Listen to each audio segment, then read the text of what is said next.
experts or a set of experts come up and give 15 minutes on that particular topic, and then we're going to leave 5 minutes for Q&A. So for those of you who are presenting, if you wouldn't mind keeping it to 15 minutes so we can have room for the Q&A, and that we have a timer here, and she'll let you know what's going on. So by way of background, my name is Patrick Jones. I'm the fearless facilitator for the Greater Columbia ACH, and it's a pleasure to be here for our last Leadership Council meeting in 2019. And we're going to go around the room, introduce ourselves, and the little snippet of information I'd like you to pass on to your fellow Leadership Council attendees is where will you be in a week? Where will you be on Thanksgiving? So if you wouldn't mind just starting that, and Ruben, do we have a, why don't we, okay, we'll start at the back, yeah, with Becky. Okay. Good morning, I am Becky Cole. I'm the Director of Finance and Contracts for Greater Columbia ACH, and next week I'll be at home cooking dinner for my family. Very good. Martha Lim in Columbia County Public Health and Garfield County Public Health, and I am going to Boise in the projected snow next Wednesday to visit my daughter. Hey, Dell with Ideal Balance. This time next week, I'll still be at home, probably watching Christmas movies. We won't have Thanksgiving until the afternoon. So I'll probably be on my computer working until I go to. Oh, okay. Give yourself a break. Sarah Clark, first step. Pretty much the same as her, and then I'll go to my grandpa's for dinner. Kevin Taylor from Pasco and Lord's Health Network, and I'll be with kids and grandkids. Thanksgiving. Otis with Lord's Health, and I will be at home cooking as well. Barbara Mead with Lord's Health, ditto. Ditto. Okay. Hey, don't forget. We're going to take care of the front. I'm Chuck Eaton. I'm with my friends and colleagues. I will be in Duval with my daughter and her daughter. And the website. I'm Ronnie Batchelor. I am with Lord's Health Network, and I did crisis outreach, mobile outreach with the True Blood program as a peer specialist. And I will be hanging out at my house, and unfortunately for me, because I'm not a cook, I'm going to be hosting. My name is Chelsea Chapman. I'm the Administrative Assistant at Greater Columbia, and I will be at home where my boyfriend will be cooking Thanksgiving, and my parents will be coming over, so they're cooking for me.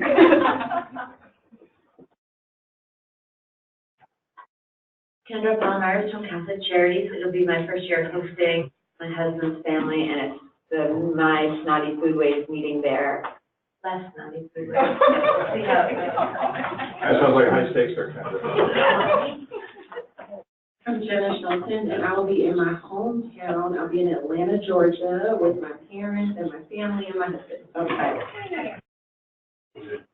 I'm Wes with the Greater Columbia, and I'll be hosting a dinner party that'll have about 10 people. I'm going to your house. Hi, my name is Kerry Cole. I'm a community paramedic with Kennewick Fire Department, and I'll be in Liberty Lake with my wife and her family.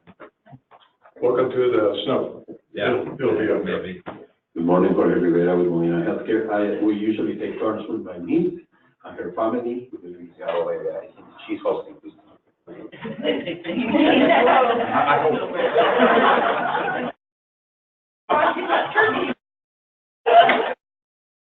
Good morning, I'm Angela Gonzalez with Community Health Central Washington, and I don't cook either. I'm going to friend's house, and all I have to bring is wine. I'm Andy Nyberg with the Yakima Valley Farm Workers Clinic, and I will be at home with family.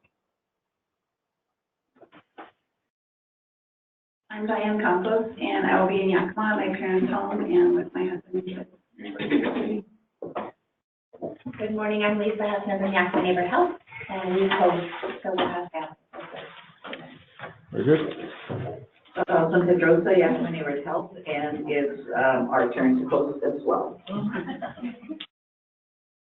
Michelle Sullivan with Yakima Neighborhood Health, and we will be hosting as well. Rhonda Hoff with Yakima Neighborhood Health Services, and I'm not hosting this year. Our family is meeting in Seattle, and we're going to try a Christmas tree maze, Christmas tree light maze somewhere in Seattle. Oh, wow. Looking forward to that. I'm Carol with Greater Columbia. This will be the third year in the row that my husband and I travel to San Diego, California to enjoy the sunshine. And this year we're going to actually have Thanksgiving dinner there, so it'll be fun. I'm Sierra Foster from Austria Health, and I'll be in Natchez with my in-laws. I'm Amelia Davis with Coordinated Care. I'm flying over to Seattle to go to that Wakata. Go Cougs or go Huskies? Katie Middleton, CBHA, we're actually going to Seattle to meet them. All right, last but not least, Ruben. Ruben Peralta with Greater Columbia ACH. My family is lucky. There are 10 siblings, there's 10 of us. And we're lucky that we have one sister who took on the role of matriarch, and she hosts every year pretty well. All right, so before we get started, there's 10 people on the line, and let's start at the top. And so, introduce yourself and tell us what you're going to be doing. It's Bill Dunwoody. Berta. I said Berta. Hi there. Sorry, I couldn't hear. This is Berta Lopez with Virginia Mason Memorial, and I will be at my sister-in-law's house for Thanksgiving. All right. Next on the list is Bill Dunwoody. Bill? Hey, Bill Dunwoody from Cadlick. My wife and I are going to be going to a local restaurant. It's just the two of us here locally. All of the rest of our family is throughout the rest of the country. So. All right. Okay, so we have three more identified people. Donna Albaitero. Yeah, this is Donna Albaitero. Can you hear me? Yes. Hi, I will be in Washington, D.C. with family, and we usually go to a lot of the Smithsonian museums on Thanksgiving because they're free and pretty much empty on Thanksgiving Day. Jolene Parker. For those of you who aren't speaking, mute. There you go. Jolene? Yes, hi, my name's Jolene Carper. I'm from Tri-State Memorial Hospital here in Clarkston, Washington, and my family and I are going to my sister's for Thanksgiving. All right. It was good to have family nearby. Joyce? Yeah. Good morning, this is Joyce, and we will be in town. Thank you. Joyce, who are you with? Oh, I'm sorry, because I had it on the chat box. People for People 211. Oh, that's right. Okay, hi, Joyce. Kim Emery. Hi, I'm Kim Emery, and I'm in Dayton, Washington, and my daughter's coming to visit me from Seattle. All right. Leanne Turnbull. Hi, this is Leanne from Aging and Long-Term Care, and I'll be at home hosting. I take that Yakima, right? No, actually, I'm over here in Kennewick, just couldn't make it to the meeting in person. All right, we won't hold that against you. Matthew. Yep, I'm going to be in Richland sitting by a smoker with a turkey and a bunch of other meats in it. And besides your culinary talents, what do you do, Matthew? Who are you with? I'm Lutheran Community Services Northwest. Okay, Lutheran Community Services. Nicole? Nicole? All right. And I think that's all the names, right? So we have a bunch of anonymous callers, so don't all do it at once, but if you wouldn't mind introducing yourselves, your name, your organization, and what we'll be doing on Thanksgiving.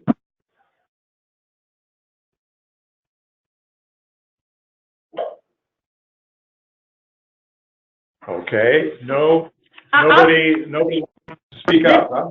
This is Mandy Olson from Patrick, why don't you try going alphabetically? There's no names here. It's just caller 1, caller 2, caller 3. Sorry, Kevin. Just call a letter of the alphabet and go through it that way. Okay, we could try that. Are there any A's? Are there any B's?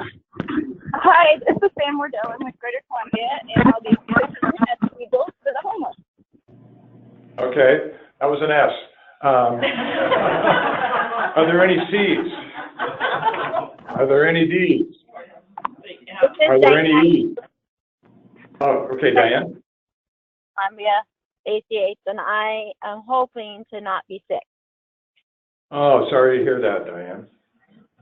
Okay, E's, F's, G's, H's, I's, J's. Kevin, we're getting close to you. J, K. Kirk Williamson, Benton Franklin Community Health Alliance. Okay, there was a Kirk, and is there a Kevin? No. Okay, I thought that was Kevin. Okay, L, M. This is Mandy Olson with Kittitas Valley Healthcare in Ellensburg, Washington, and I'll be at Deer Lake with my family. Deer Lake, as in north of Spokane? Yes. Okay, we're neighbors. Okay, any more M's? Any N's? Any O's? Any P's? Q, R, S? T, U, V? I think we've done it. X, Y, Z. Okay, thank you so much. We're going to get started with the program, but before we do, I just want to see whether Carol has any first-minute comments about the day or about the ACH. Might be Wes. Wes, do you have any first-minute comments about the ACH, the Leadership Council, or whatever? As Patrick mentioned, we'll be going without a leadership council in December next month. As Patrick mentioned, we won't be having a leadership council in December. We will be having a board meeting. For 2020, we're now putting together the curriculum for the leadership council meetings. We previously did a survey, but if others see a void or a need for topics that deserve to be coming here, if you would message me or Chelsea, we'll see if we can move them into some of the agendas. Okay, thank you, Wes. So let's get started. Dr. Taylor, Dr. Kevin Taylor from Lourdes is going to be our first panelist. And I think most of you know him, so no introduction. And Dr. Taylor, do you have a PowerPoint presentation? Okay. And we'll give you the 15 minutes and then take time for Q&A.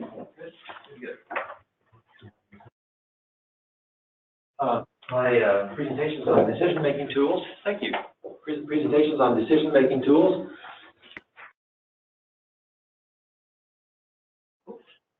Did you do that or did I do it? I don't know. Does this look familiar? Yeah, I think we've seen that. Practice Transformation Implementation Reporting Toolkit. Yeah, that looks real familiar. All of us have spent quite a bit of time wading through that, haven't we? And let's see if I get the right, there we go. Does this look familiar? Milestone 2, self-management support. Some evidence-based counseling approaches can effectively support self-management. Which approaches are you using in your practice and who is training with these approaches? Examples of approaches including motivational interviewing. That happens to be what we chose in our institution through Lourdes Health Network. I was sort of focusing on motivational interviewing. And another familiar page from the toolkit, practices can use a variety of tools to support self-management. These range from simple worksheets to help patients identify their agenda for a visit to web-based tools. And which tools are you using? And what high-risk conditions are the focus for self-management support? We chose diabetes and depression as our high-risk diagnoses. And so I was talking about tools, and then milestone 4 from the toolkit talks about exploring decision-making aids for decision-making. So we met and talked and wondered how on earth are we going to do this? You know, what does it mean, self-management tools and decision-making tools? And we pondered and what tools could we find for these? You know, we didn't know. We looked. We did quite a search looking at tools and forums from other institutions, sites, and Jenna gave us some, and we gathered others. And our goals were the tools need to be simple because doctors and nurses are simple, right? Especially doctors, right? Simple, easy to train toward. User-friendly for our providers. It can't be cumbersome and applicable to our top 2 high-risk diagnoses, diabetes and depression. Those are our goals as we look for tools. We were able to find a simple one-page form which seemed useful as a decision-making tool. It involved motivational interviewing, which our providers had some familiarity with. And with further searching, we also found some simple instructional material which facilitates use of this form. This is the form, and I'm going to go over it in a bit more detail. It comes from a fellow named Dr. Watson, MD, and this is not copyrighted. It's allowed for us to use this. And I'm going to go over this with you. The first section is the change I want to make is, and you might have a sample of that in your packet. And my goal for next month is, and how convinced are you that this is the right goal for you? And in just a minute, I'm probably going to ask Jenna to help you with this, and we'll go through a sample of how this can be used with the patient. So the patient basically identifies what their own goals are, what they think they can do, and how successful they'll think they'll be at it. And in the next section of that same page, the one-page form, is the steps I will take to reach that goal, and then be very specific. I'll do this, I'll walk around the block, to get the mail instead of walking to the mailbox and back, that kind of thing. And then the things that will make it hard to reach the goal, do you inclement weather, that kind of thing. And then the third section is the ways I can overcome the things that might get in the way. And then finally, my confidence that I can reach my goal from 0 to 10, from not confident at all to very confident. Now, along with that, we had a what's called an ultra-brief personal action plan, which is basically the instructions for providers on how to do this. So the providers can look this over and say, how on earth do I use this form? The ultra-brief personal action plan has 5 core elements. The plan must be truly patient-centered, focused on what the patient himself or herself actually wants to do, not on what the doctor tells him or her to do. So I would say, John Doe, you need to walk 15 minutes every day. But if John Doe isn't motivated, if he can't build that into his plan, it's not going to happen. But if I said, John Doe, you realize that exercise might be important. What exercise do you think you might be able to build into your day? And he might say, well, I think I can walk around the block once, going to the mailbox instead of straight back and forth to the mailbox, or something like that. 2, the plan must be behaviorally specific, that is very concrete and specific about what, when, where, how long. So John Doe can't say, well, I'm going to try and exercise more. No. How are you going to exercise more? Well, I'm going to walk around the block every time I get the mail at least 5 days a week. Very specific. Number 3, the patient should restate the complete plan. Now, John, what's your plan?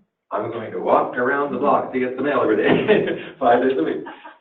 Number 4, the plan should be associated with a level of confidence. John, how confident do you think you might be to have success with that on a scale of 0 to 10, where 0 you're not confident, 10 you're totally confident? Oh, I think maybe a 5. Well, 5 is great. 5 is a lot better than 0. What do you think you could do to make your confidence level be at least a 7? Well, maybe if I walk my dog, take my dog with me, because the dog likes to take a walk, and that way we both get a walk, and I really like to walk my dog too. So that gets into a level of confidence of 7. And number 5, there should be a specific date and mechanism for follow-up.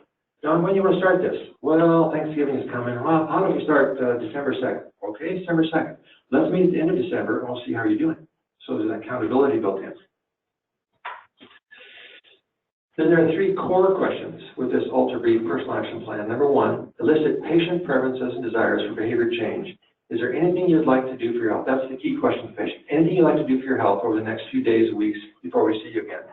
In this case, it was, John, what do you want to do for your diabetes that involves exercise? And you get to the what, where, why, when, how often, that kind of thing. Number 2, you check the confidence level like we talked about, 1 to 10. If you can't hit at least a 7, then the provider should back off and say, okay, what can we do to make that at least a 7 for you?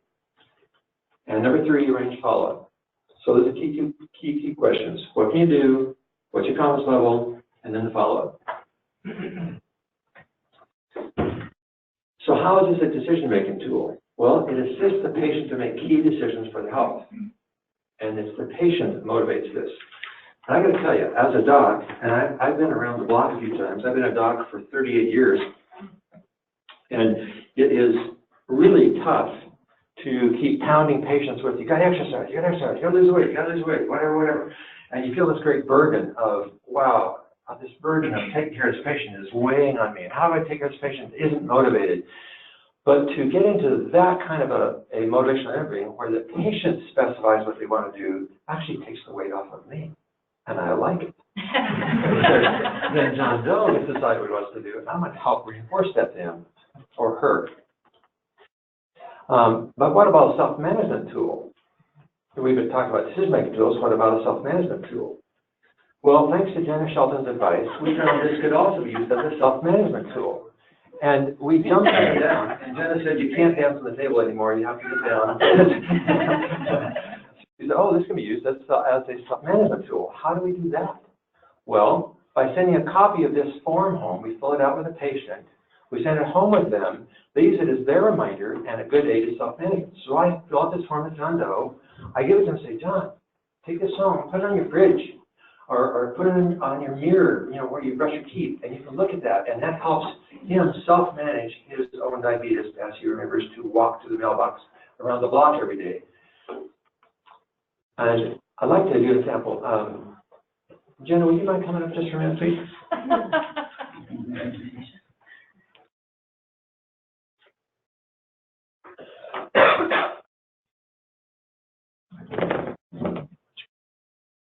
Yeah. You don't know it, bottom of the, there you go. Tap it. Tap it. You don't know it, but Jenna's is diabetic. She really isn't. And that's right. Now, Jenna has type 2 diabetes, and she's my patient, and she is an executive for GCACH. She is the regional facilitator. She goes all over Garfield County and Whitman, I mean, all these counties. She travels all the time, and her life is tough. She has a hectic lifestyle. She has to get up early, leave late, sometimes has to fly places. She's going to Atlanta next week, she said, for Thanksgiving.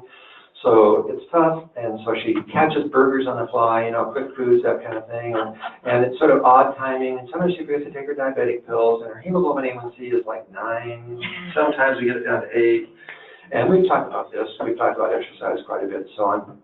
And so, you know, Jenna knows the drill. I mean, she's smart, she's a smart person. So I might say, hey, Jenna, hey, I know you've got a busy lifestyle, how are you surviving things? It's been pretty busy, hasn't it? Been pretty hectic for you. Yeah, it's been busy, just running all over the place and kind of eating whatever. Yeah. Burger King. That's right. That's right. Well, they don't have the best fare, do they, you know, for people with diabetes. And I know that, you know, we've talked a lot about trying to get that hemoglobin A1C down. You know, that helps you be healthier and less chance of diabetic retinopathy and nephropathy and that kind of thing. Jenna, if you were going to, how important is it to you to change your diet? Is it important, not very important? You feel like it's just a low thing on your priority list? Where are you with that? It's important, but it doesn't seem realistic with my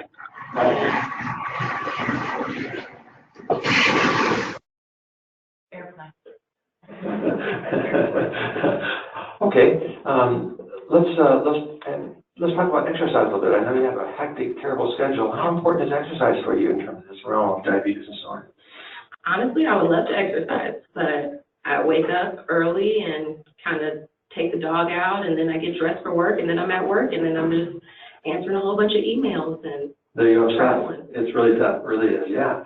So if you were going to make a change in diet or exercise, what kinds of things do you think might fit into that hectic, busy schedule of yours? If you were to just name one or two things you think might be of interest to you.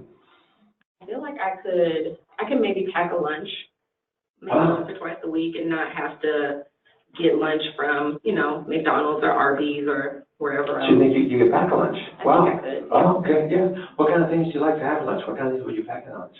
I would like some fruit, honestly. Just some fruit and maybe just a sandwich, just basic. Great, just a great sandwich. Holy bread's good, isn't it? Yeah, I whole like grains. Yeah. Some fruit stuff. That's right. Okay, great. Well, gosh, that's great. So, how many days a week do you think you might be able to pack for lunch? I feel like I could do 2 days. 2 days a week. Okay. Well, that'd be great. 2 days a week. That's great. So, if you do that consistently 2 days a week, how successful do you think you might be with doing it? Do you think that will be consistent for you? Do you think that will be tough to you? How successful on a scale of 0 to 10, where 10 is totally successful? How successful do you think you might be with that? I feel like I'd be like a 7. Okay, great. Gosh, that's great.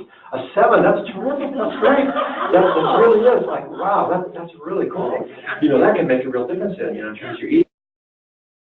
Well, hey, so when do you want to start? I'll start Monday. Monday seems like a good day. Tomorrow's Friday. I already had plans to go out to lunch, so I'm gonna do that. Okay. But I'll start on Monday. Okay, start Monday, great. Well, that's super. When do we do to get your next hemoglobin A1C? When are we due? Yeah.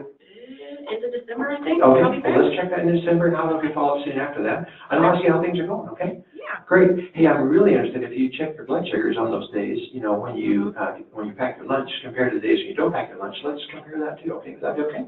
I think I could do that. Okay, Yeah, great. I Hey, can do thank that. you. Good for you. Thank you. Hey, have a nice Thanksgiving. Enjoy your family in Atlanta, okay? Thank you. All right.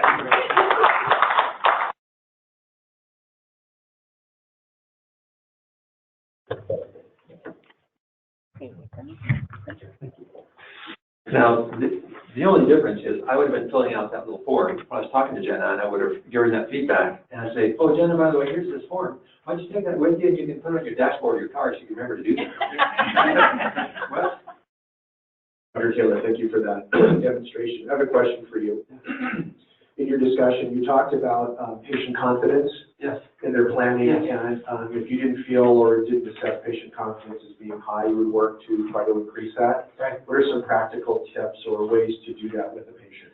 It would be pretty specific for the patient, Wes, and the indication. For instance, I mentioned John Doe, felt like maybe it'd be a 5, you know, with walking. Says, well, John, how do you think you might have more success, you know, walking around the block, you know, that kind of thing. And he said, well, maybe taking his dog, you know, he likes his dog, or maybe invite his wife to go along, that kind of thing. So we explored different things. I allow John Doe to come up with ways, you know, that might make it more successful.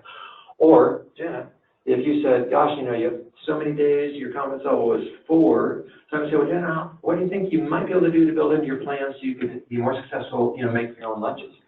And she might say, well, maybe I'll get up 10 minutes earlier, or maybe I'll, you know, lay my clothes out the night before so I, you know, it's quicker to get dressed in the morning, or have time to make it. Or maybe she could talk her husband and make the lunch, you know, those 2 days a week or something like that.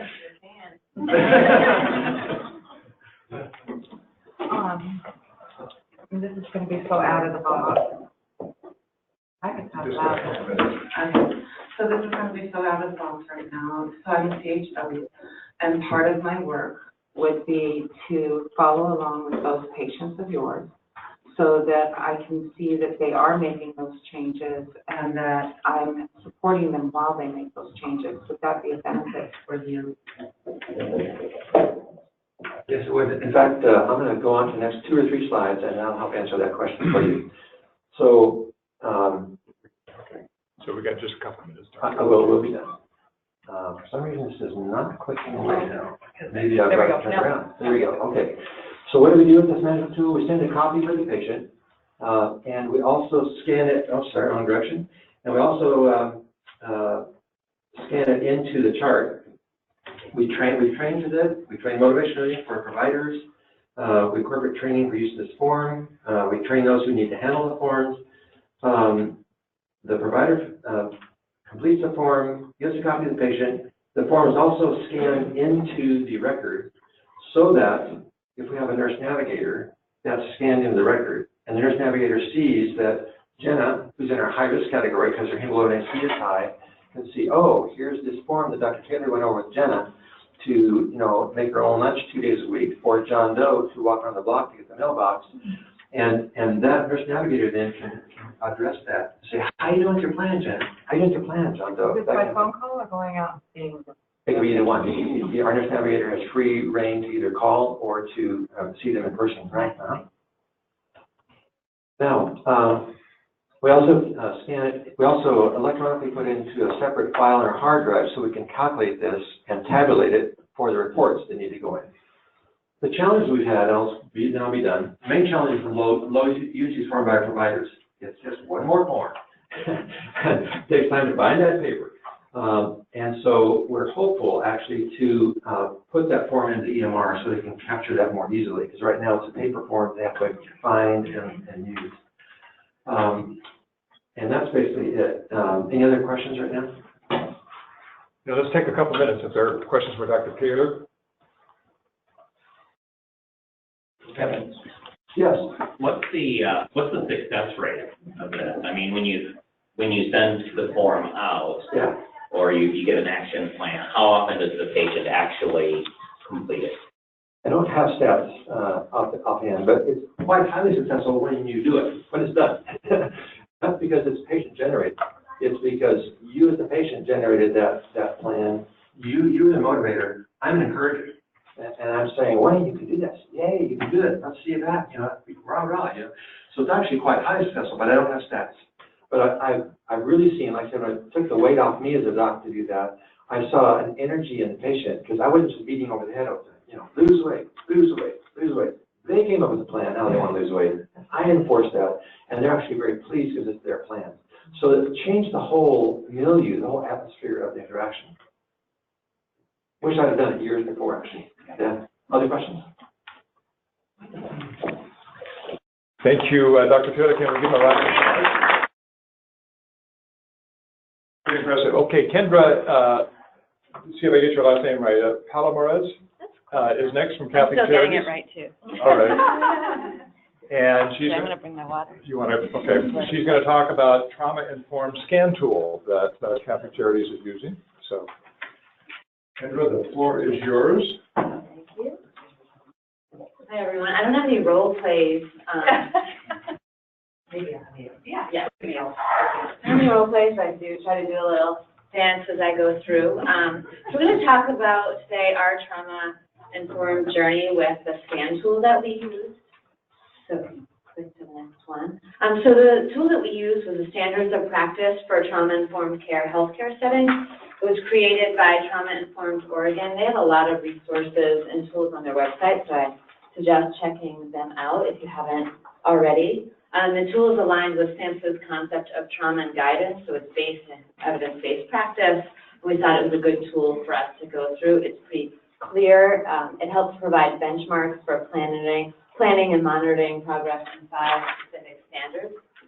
It also helps you highlight accomplishments, which I think is important in this process. And the individual standards really can be interpreted differently depending on the context or the agency you work in.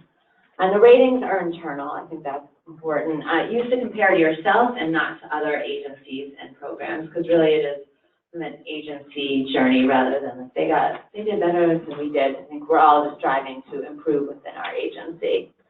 And then what we did is summarize those self-ratings into areas of strength and then areas that we needed some improvement. So I'm going to show the tools and briefly explain each standard. The tool is important, I think, because the work can be super overwhelming and it helps you organize and focus it. And then I'll talk a little bit about what we learned about ourselves through it. So standard 1 is around organization commitment and endorsement. So it's really focusing on the clinical leadership's involvement in trauma-informed care and how much they're valuing it. And so it talks about training for leadership. Do the leaders in your organization know what trauma-informed care or trauma-informed approach is? Is trauma-informed approach clear in the policies? Is it outlined in the mission? Is it present in your strategic plan? The individuals with lived experience have leadership roles, which I think is something sometimes more agencies struggle with than some of the other ones. Is there a process for feedback and suggestions, both for staff and from patients, that doesn't have repercussions for people that they feel safe in doing so? Do policy and personnel changes minimize negative impact on the workforce and patients? They're inevitable sometimes, but how you go about doing that is important. Does the budget that you have reflect a commitment to a trauma-informed approach? So is there money in there for staff wellness, money for kind of collecting client feedback, the willingness to spend staff time, which is money on trauma-informed approach? In work, the workforce wellness is a priority, and then also focusing on diversity and equity and not just a checkbox, but really in-depth look at that and real work around that. Standard 2, I'm going to get my little notes. It's around environment and safety. So looking at the space, both that it's physically safe and also I think emotionally safe for people. So reviewing the physical space for safety, is it a welcoming environment? Is it bright? What's the lighting? Is there plants? Is it a culturally responsive space? So folks actually, we talked about this in our revision because people didn't really know what that meant and how I think of it, and I'm sure there's a lot of ways to interpret it, but just in our space, is the art reflective of who we're serving? Are people looking around and seeing people that might look like themselves? Are the kids' books just all of one, like children of all of one race, or all of one gender, something like that, or do they represent, so that kids can look at those things, or adults can look at the art and see people that represent themselves? And are the brochures and resources you have in your waiting space representative of all the different things that are available? A self-care space for staff, this is a super popular one wherever I've worked, and sometimes that can be difficult. There literally can be no extra space. When I worked in Oregon, the county had a really cool, in their health department, a really cool space with music and like a massage chair and like toys in there and special sun lighting, because Oregon, Portland, it rains all the time. So that was very popular. My staff, we didn't have, we were a little nonprofit, didn't have enough money nor that kind of space. So what could we do that would meet the needs of staff? Do people practice safety and crisis protocols? Most agencies have those, but you don't look at them very often unless you practice them. So have we gone through those? Is there a process for safety feedback and response? Is there a safety committee? Who's involved in that committee? Are there staff representatives? And then patient involvement and review, and you'll see that throughout all the standards.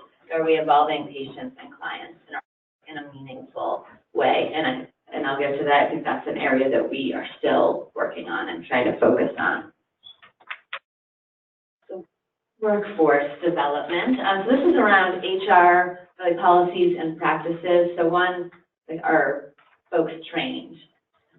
Is there a core training offered annually to kind of keep people abreast? But then are there deeper trainings on all the trauma-informed care topics like ACEs and neurobiology and historical oppression and secondary trauma? Are we getting deeper into that, especially for the staff that are doing the work? And then are you growing an internal capacity for ongoing training and education? So there's train the trainer program so that you can keep that work current in the organization instead of a lot of this work, it really should be ongoing, like you just check it off and then move along. Eventually it starts to fade away. The staff that were trained are no longer there or forget. So it really needs to be kept up. Hiring and onboarding practices. So are we asking applicants, do they understand what trauma is? Are we looking for that as something that we value in employees? And are individuals with lived experience involved in the hiring process? And I know that can be a tricky one. Some agencies, it might come more naturally, and some it might be more difficult due to confidentiality or the relationship with clients or patients. I think there's a number of ways that can look. Sometimes it's going to be really literal. The last place I worked, sometimes we had clients in on the interviews. I did HIV work, and so that community and that kind of work is very, really involves the clients a lot more than maybe some other types of work. But maybe it could be peer support specialists being involved on the interviews, even if it's not a job related to exactly what they're doing, but so that they have a say. Could people that are experiencing with lived experience review the questions to making sure you're getting at things that they might want to know or that are important. Supervision and support. So regular supervision is important. That includes trauma-informed care and staff wellness. Supervisor training. A lot of times we see supervisors are promoted, they're great employees, and then they haven't maybe gotten the proper training to be a supervisor, which, as we know, is really different work. And then is trauma-informed care present in performance reviews? Is it something we're looking on assessing people's skills and knowledge around specifically, which it usually is not written specifically out unless you make a point of it. So the fourth standard is around the actual work, the services and services delivery. So right at the first point of contact is that receptionist, smiling and welcoming, and that really can make a difference. I remember interviewing for a job once, and the person was not happy to be there, and they looked really scowly, and I was super nervous, and I thought, I feel this way. I can imagine how a client would feel when they're going to seek services. I did get the job, and eventually they was like, I handled the person, no, we couldn't get them. They just wasn't the right role for them. Not everybody is like that welcoming first point of contact. So do all staff understand trauma? And this one can be a push. Not every staff understand why learning about trauma would be important for their role. finance director may not, I'm sure you, but not everybody might think that that plays a part in the role, but every staff either oversees somebody who connects to clients or oversees policies or has some kind of connection to trauma-informed care for either their coworkers or the clients or patients. So I think it's important for everyone to at least have a baseline of what trauma-informed care is. The forms and processes have been reviewed for clarity. The policies and procedures have been reviewed and modified to reflect an understanding of trauma. Patients, again, have the opportunity to provide input and feedback on that. And that we ensure that there's collaboration with community partners, and it's kind of what we're all doing around healthcare integration. And of course, we still have a lot of work to do around that, but not making clients do things that are duplicative or missing out on things for patients because we haven't coordinated care. Assessing clients, patients for trauma history and their needs and understanding and knowing community resources, and then involving peer support in our work. And then the last one is around keeping the work going, so monitoring the trauma-informed care work that we're doing and actually creating system change. So creating some kind of process to sustain the work, maybe a committee or leadership using data to help move the work along and establish priorities. Completing the organizational assessment, which is all in your packet, so you can use this one or there's many others out there. The process is ongoing. You don't want to like complete it and then like, all right, now we're done. But it really is, you can take it again and again, because hopefully you would be improving it, your scores along the way. And then a mechanism for communicating to staff about what you're actually doing, which is important. And I think we're really excited about what we're doing, but we forget to communicate that to staff in a real way. So our process, yeah, you're ready. You know me. Yeah. So we met with, me and Chris met with our agency CEO/president and did an initial scan. And then that took a while. And then we had to take some more time and go deeper into it. So me and an MPH intern went through it again and tried to outline what we'd done, what was in place already, our areas needed for improvement, and who we needed to talk to get some of that work moving, like HR director. We brought to our quality improvement committee for feedback, and after a lot of chats, we determined we needed a committee to kind of make this work happen and move along. So we focused, so we have behavioral health, as you know, in our organization. We have a lot of other social services, but we decided to focus the trauma-informed committee at the beginning in our behavioral health department, because that's big enough, and it would be much more complicated. That might really slow down the work if we expand it to the rest of the organization, at least at first. So we hope to bring our learnings to the rest and help them adopt once we've got more of a grounding, I think, under us. So we wanted to make sure we had managers, clinical staff, records and registration staff, front desk staff, and representative of all of our locations, who are Wenatchee and Yakima and Richland and two in Yakima. So we wanted to make sure the offices feel really different, that we were hitting all of those. So we had our first meeting last week. Took a hot minute to get a group of 15 people together, as you know, especially clinicians, because their schedule is booked out pretty far. And what was great is we had 15 people want to be a part of it, which we thought was a big number. And I didn't wait out. Well, that seems like too many for a meeting, but I didn't want to dissuade anybody from being a part of it. Just not let it take its natural course. So we determined in that meeting we wanted to meet monthly, and we set a time, which took a little while, and then went through the scan that we just did, and then assigned homework. So everybody is reviewing the scan, and they're picking their top 3 priorities and getting it back to me by Monday, and then we'll meet the first week of December to decide, see what kind of got the most votes. There were many ideas, like how many do we focus on, but if you do too many, I think it can be overwhelming and it's hard to move on, and we wanted to do more than one. So we landed on 3, I think, and we'll see how it goes. Maybe we'll land on 1 in each standard. We'll have to see what people vote on. So takeaways we should have started a committee earlier. I knew this. I don't know what, like, I just wasn't, sometimes the obvious is, takes a little while for you to act on it. And I've been a part of committees in other organizations. I think we languished a bit in the assessment process, and I think we should have involved all levels of staff earlier on in the process and in the review, but we were also trying to get it done for some other deadlines as well.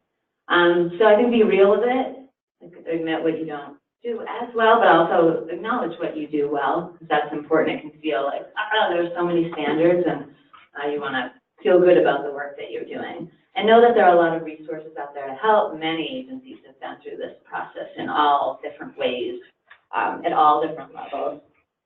I think looking at it holistically, but as I said, selecting priorities, it can be overwhelming, and the process takes time. And to give it the time it deserves, it will take, to get all of these up to where we want to do that, I see it as years. Things just take more time, as you know, than you always think. Don't assume who knows what or that you share a common language. When we met with the HR director, her understanding of this work and mine as a social worker is really different. Baseline language established, and then consider sustainability. So sometimes staff are going to want things that we can't do. Our clients, like, we want food in the lobby all the time, and like you can't always do that. So figuring out what you can do.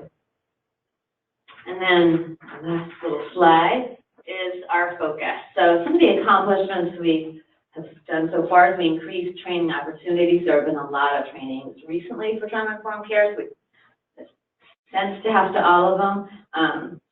We did a training for records and registration staff. I did a training the trainer staff so they can bring it into the organization and have it sustainable, ongoing. We met with our new HR director to strategize around increasing individuals with lived experience in leadership roles, so that we're not, have one that feels a little tokenizing. So to have how to get that more sustainable and have more folks who have lived experience.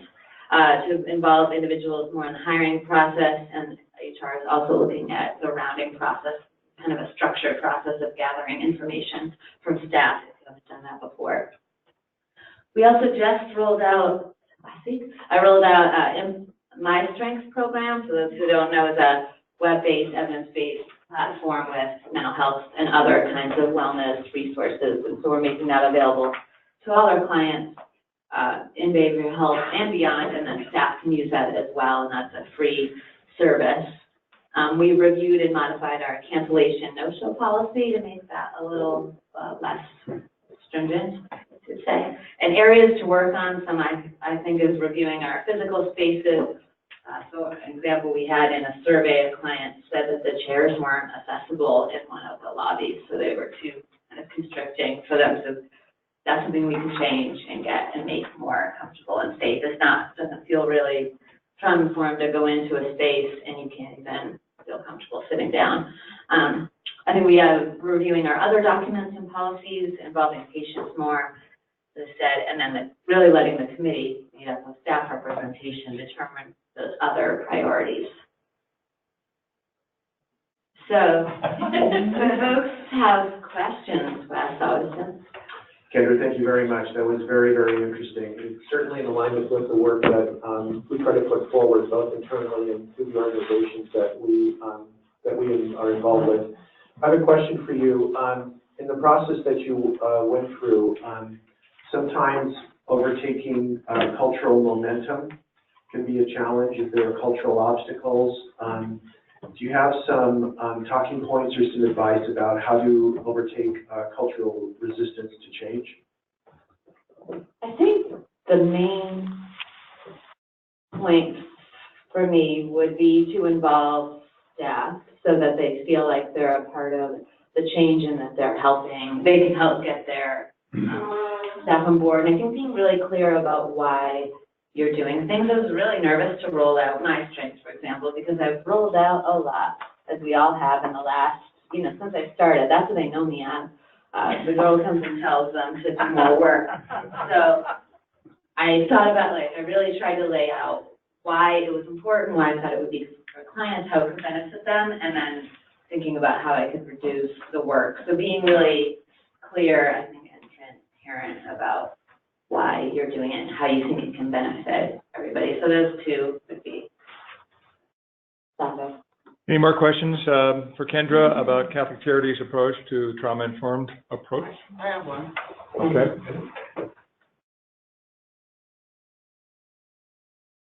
You mentioned that this change you think is going to take years, but for what you've done so far, how long has it taken? Ooh, April, did we get this grant? This is you guys? So, yeah, so I think we did because it came under we started this work because we got the grant with the ACH to do the opioid trauma conference, and part of that grant was for one agency to do a scan. And then we just, now we're beyond the grant, we're just doing it because it's the right thing to do. So probably maybe 6 months. I like to move on the East Coast. I like to get it done, move fast, but that can be, I have to remember to be paced with the work of everyone else, and you need the buy-in and support from all the other departments. And I am a director with no direct report, so like I have to kind of get the buy-in from other clinical supervisors. That's been a key point. Okay, and one last question, and Ronnie, just gotta keep it. How did I keep on achieve time. it? Yeah, how did you achieve that? Which part? The buy-in.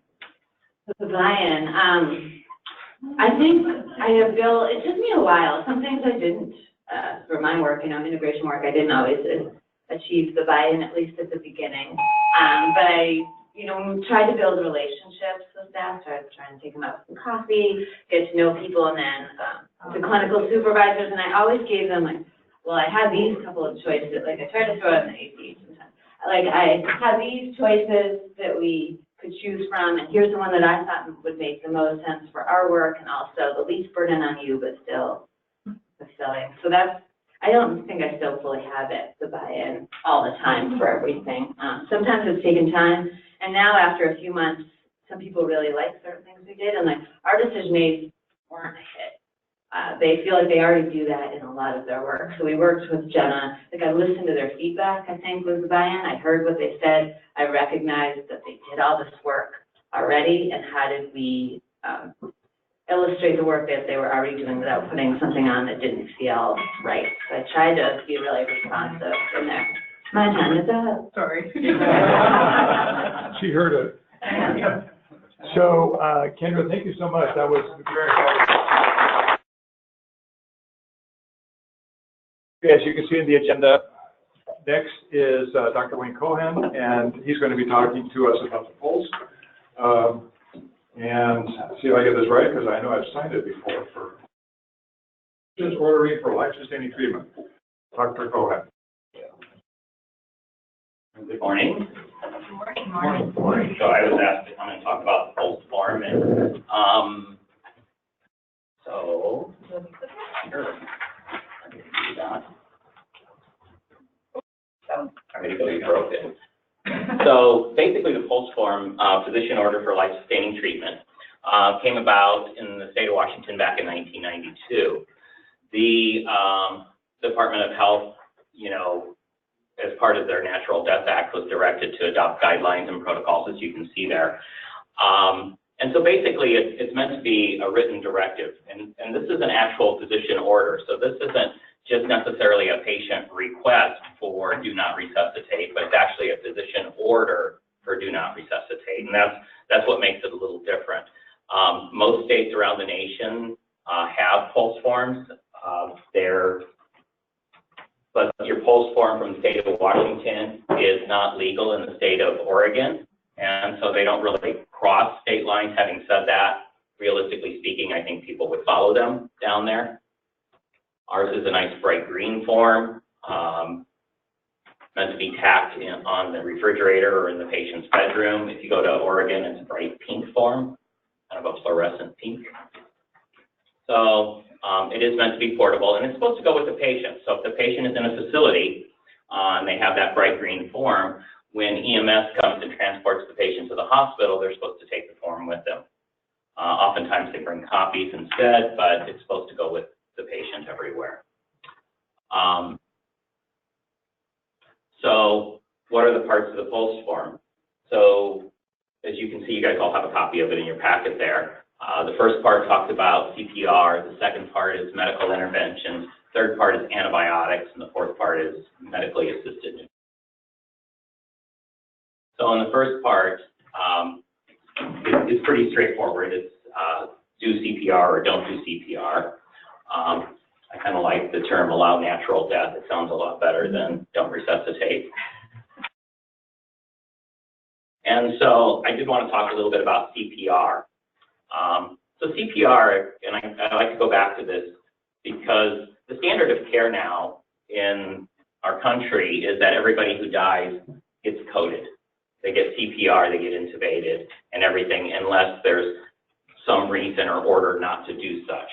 And so CPR was meant as a way to treat sudden cardiac arrest. It wasn't meant to be a way of treating people dying from cancer. It wasn't meant to be a way of treating people dying from sepsis. It's meant to be for those people who have sudden cardiac arrest. And it consists of mouth-to-mouth ventilation, chest compressions, and defibrillation. And actually started in Seattle was one of the biggest communities to start with the paramedic programs and the training, and actually has one of the best success rates of out-of-hospital CPR across the nation. So how often does it work?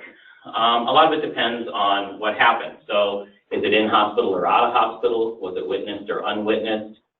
The age of the patient, medical conditions, and, you know, what's the etiology of the sudden cardiac arrest? Was it a cardiac event? Was it a respiratory event like drowning? And then what rhythm they're in makes a difference. But realistically, was it even sudden cardiac arrest?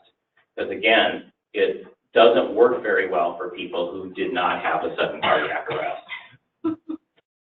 So out of hospital CPR, as you can see in Seattle, they've gotten up to about, at least the last time this was checked back about 20 years ago now almost, it was about a 17.5% survival to discharge. And so the survival of the actual CPR is a little higher than that, but realistically, in the whole realm of life, that doesn't matter. It's really who's going to survive the hospitalization to go home. And you can see in Japan, even a few years later, it was pretty bad. And that's talked about with favorable neurologic outcome, which I'll get to in a second as well. But if it's ventricular fibrillation, you can see that it actually has a pretty good response. I mean, you can get up to 20% of people who do really quite well. But there was a study that looked at 10 different regions in North America, and you can see that the survival to discharge range from 3 to 16%. So from community to community, it's really different. For in-hospital CPR, or sudden cardiac arrest, I'm sorry,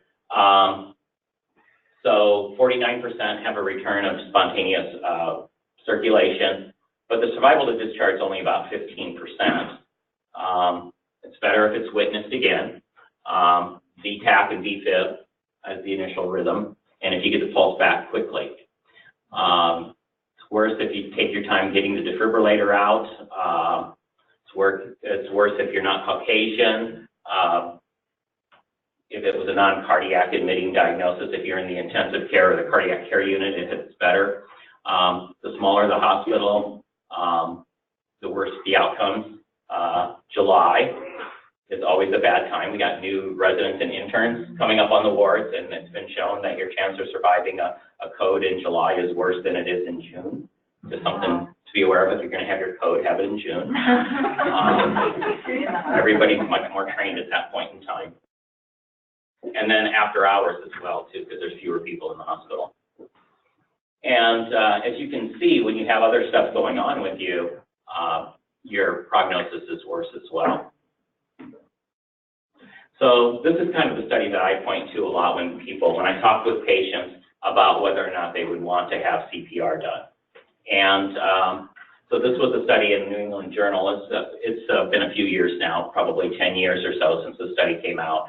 About 18 to 20% of people survived a discharge from the hospital.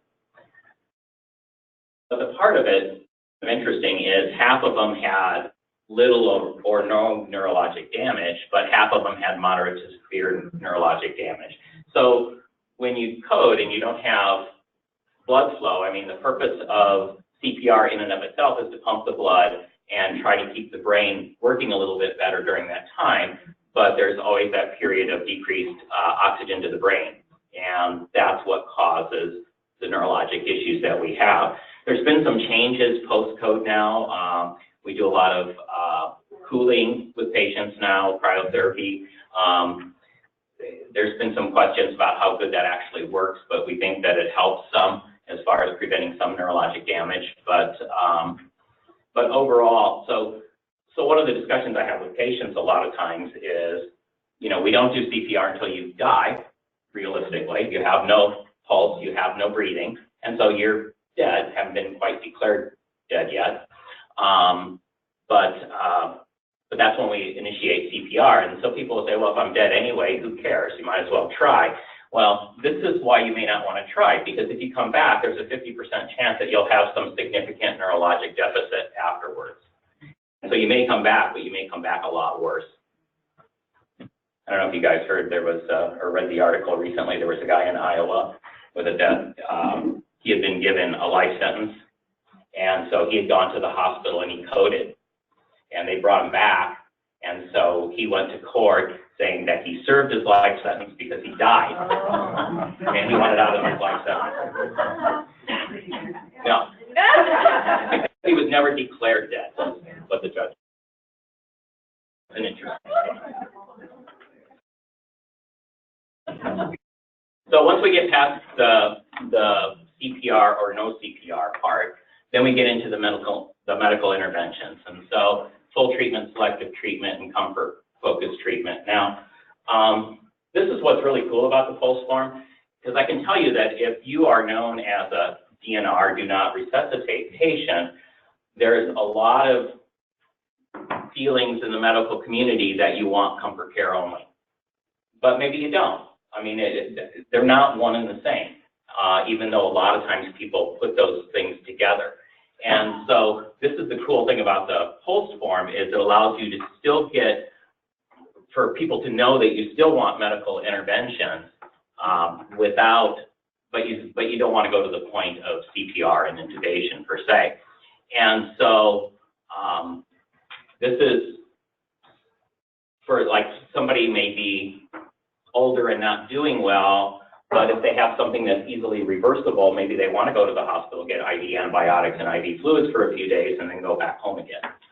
And so that's where they would choose the selective treatment. So they're going to treat the medical condition, but don't go overboard treating it, basically. So you can do IV fluids, medications. Typically do not intubate, although that's a whole different talk. So just because you do not resuscitate, so if I get to the point that my heart stops and my breathing stops, maybe I don't want you to bring me back at that point. But if I have, say, like a pneumonia that's very treatable and reversible, and I've gotten to the point that I need to be on a ventilator for 3 or 4 days to overcome that, maybe I'm okay with that. And so that should be an entirely separate conversation. Oftentimes it's not, but it should be an entirely separate conversation. And then there's a part on there that says comfort-focused treatment only. And so you try not to send the patient to the hospital while you're treating the patient for comfort, not for what's wrong with them. Then on the back of the form, there's antibiotics. So there used to be 3 boxes there. They changed it to 2. To use antibiotics for prolongation of life. And then the other one is do not use antibiotics except when needed for symptom management. When it was 3 boxes, it used to say use them for comfort only, and then do not use at all. People oftentimes say, well, what do you choose there? And from my perspective, I look at it. I'm the medical director of the hospice program here, and so what happens in hospice a lot of times is we have patients and they have a life expectancy of still 3 or 4 or 5 months, 6 months is the max. And they're getting along pretty well, and then they get a bladder infection. Well, of course we're going to treat the bladder infection because that's uncomfortable. And maybe somebody comes down with a bronchitis that might improve with antibiotics. We'll treat that typically. Now, if they're in the last 2 days of life, we believe, and they're running a fever, we're not going to treat that with antibiotics. That doesn't make any sense. It's not going to benefit them at all. So medically assisted nutrition is the final one. And so it has 4 different spots on it. Well, 3 different spots on it. But you're always going to offer food and liquids by mouth if feasible. So if the patient can go ahead and take food and fluids, then you offer it and give it to them.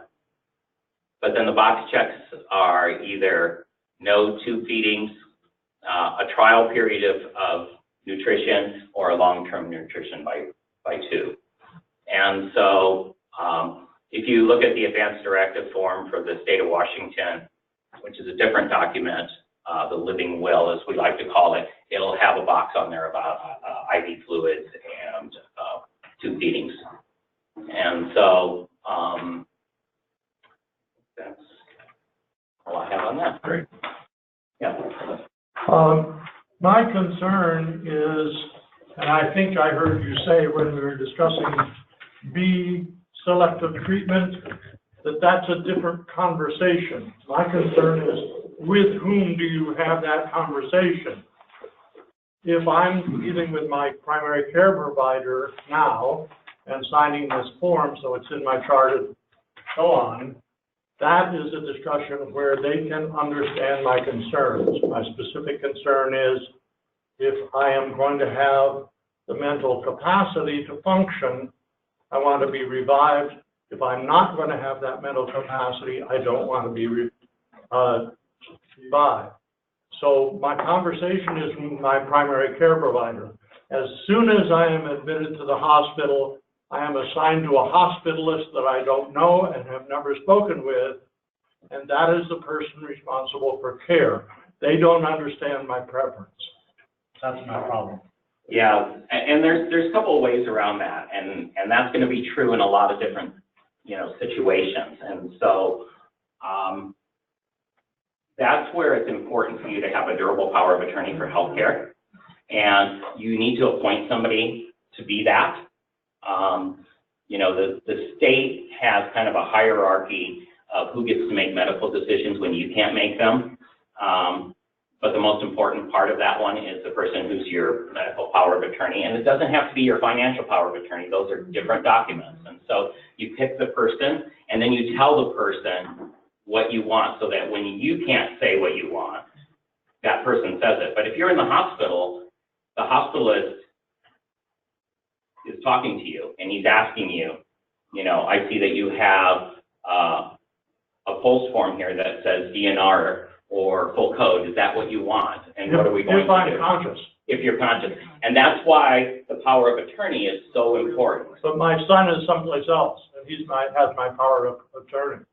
And, one of the points, or one of the questions that you had is basically if I'm going to regain my mental function. And so at the time of an initial code, I have no idea if you're going to regain your mental function. And so either we're going to code you or we're not going to code you. And that's where the whole power of attorney thing comes in. So let's say that you come into the hospital and your wishes are to be coded if you're going to have good quality of life, but otherwise not. So we code you, and so now you're intubated and you're in the ICU, and after 3 days we're getting no neurologic responses from you. And this is where we go to your power of attorney, because by this time your son has come to town, knowing what's going on, and the physicians have that discussion saying, this doesn't look good, and your son says, you know what, if he was going to have this quality of life, he did not want this. And so that's how that works, ideally. Okay, and my preference would be that you didn't code me and I didn't get intubated, and I didn't that if I wasn't going to have it. And there is a issue about referring to the doctor's best judgment, and I would do that if I had talked to the doctor, but I have never talked to the hospitalist, so they don't know that. So that's my quandary. Yeah, and the hard part of it too is, again, we don't know what the outcome of a code is going to be. Now, if you're coming into the hospital and you've got stage 4 lung cancer, I can tell you that a code's not going to benefit you at all. And so we're going to have that conversation before you get to that point, ideally. Or ideally, your oncologist is going to have that discussion with you before you get to the hospital, and this will all be decided not to do the code in the first place. So when you're dying of other processes, hopefully we've had this discussion at this point that has made you allow natural death so that you don't get coded, because those we know aren't going to have a good outcome. But like I say, we don't know what the outcome's going to be at the time we find you down at home. You know, we're going to look at your pulse form if you have one. So. Okay, Wes? Yeah, just a couple of questions. First of all, if you haven't heard any of other Dr. Cohan's other presentations, he's really well informed over a bunch of subject areas. You can get on Chaplaincy Healthcare's mailing list and they'll inform you when he and other speakers are speaking at that organization. Couple questions. First of all, one is straightforward, one is probably a lot harder to answer, but the first one is, how do we support wider adoption of the pulse form within the community? I think everybody in this room is probably at a stage where we should at least be considering this. And the second question is, I saw your data and statistics about outcomes to CPR relative to race and ethnicity and the disparity there and issues around health equity. This is a harder question, but how do we address that as well? Well, I mean, the part with the racial equity, I think, is a lot harder thing to address. You know, certainly you see that disparity in a lot of different treatments. I mean, pretty much whenever you're looking at outcomes of medical treatments across the United States, you see that so much. And so, you know, there's no reason to believe that just because you're of a certain ethnicity that this procedure is not going to work for you. So there's got to be a lot of other stuff that's in play. And I suspect I mean, my own suspicion is that it has to do with access to the healthcare system in the first place. And then when they get access to the healthcare system, how, you know, is it a hospital that does well or is it a hospital that doesn't do well? What was your first question? Adoption of the pulse. Oh, the adoption. And so, you know, from the pulse form, the pulse form is most important to people who are more nearing the end of life. If you really want full treatment, at least initially, the pulse form isn't as important from the standpoint that the expectation is all of this stuff will get done. What becomes really important, I think, is, again, the durable power of attorney for healthcare, because that's what really, in the long run, gets to be important for decision-making down the road after the initial burst. But any patient who is probably over age 60 or 65 should probably have a pulse form. Anybody who has any serious illness or life-limiting illness of any sort should have a pulse form. Because if you have stage 4 cancer and you have a pulse form that says, do everything, then that says something about what your thought processes thought processes are. And so, from the standpoint of adoption out there, I think it's a matter of, like in physicians' offices, just bringing it up more and remembering that it's out there and getting it going.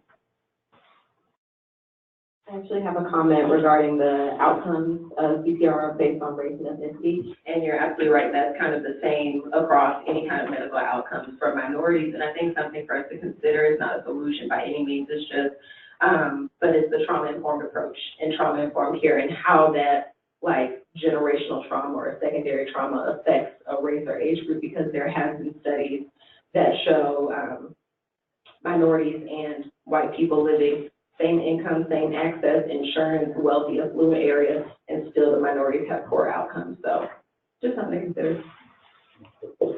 Okay, we have time for one more question for Dr. Kahn. Run. Of course. Again. You don't have to. So just in knowledge of how this works. So I have all my stuff filled out. My understanding is that if you're in an immediate emergency, that the law reads that they have to perform until otherwise notified, that there is a DNR in place, or that, so if I'm in a car accident, I'm in cardiac respiratory arrest, and it's within that 10 minutes, they still perform, or they're on scene and they still have, by law, have to perform until otherwise. So, I mean, if EMS is called out to you and you have no pulse and you have no respirations, they will, and they have no direction to do otherwise, right. You will get CPR and transport to the hospital. Right. And so, I mean, one of the things, I sit on the ethics committee at Trios for the last 20 years as well, and we actually had Kennewick Fire Department come in at one point and talk to us about pulse forms when we were first adopting them in the hospital. And one of the questions we asked them was, if somebody has a pulse form, so I filled out a pulse form and it says DNR. And so then I go down, my wife calls 911, they show up, and she says, do CPR. And my pulse form signed by me says, don't do CPR. That my understanding, and I don't know who you're with, but Kennewick Fire. But my understanding is typically you'll do CPR and send them to the hospital and sort it out there. That's what we were told 20 years ago. Yeah, in that instance, we'd probably start CPR and I'd get a hold of medical control, and if we have a physician, the ER we can contact, and we'll kind of work through it. Yeah, but we're always going to err on the side of resuscitating somebody. And that's what obviously we want to do that. That's what we're trained to do. That's what we love to do. So we're never going to walk up and not do CPR. You know what I'm saying? Our goal is to save lives. Right. And the system's not perfect by any means. We had a case at the hospital a few years ago where somebody was in dialysis and they had a pulse form on file that said perform CPR. And she had since gone back to her primary care doc. They had had the discussion. She decided to become a DNR. That never got moved to dialysis. And of course, when she coded in dialysis. So she ended up getting resuscitated, brought to the hospital, and it wasn't until the daughter was called and got there and said, hey, we had this discussion just 2 months ago, and they were able to pull it from the primary doc at that point. So, stuff is going to happen on a regular basis, and like it says, you're going to err on the side of doing stuff.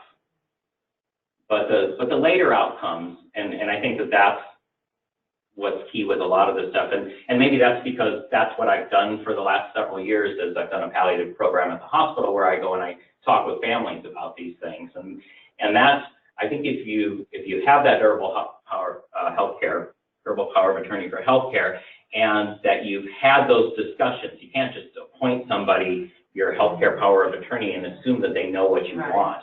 You have to have those discussions, and that makes their lives so much easier when you've had those discussions, because I'm sitting in with these families and they're just, I can't make this decision to take my dad off the respirator, whereas you go into another family and they're like, Dad said he'd never want this. And it just, it's still not fun to make that decision, but at least it makes them more comfortable that they're making the right decision.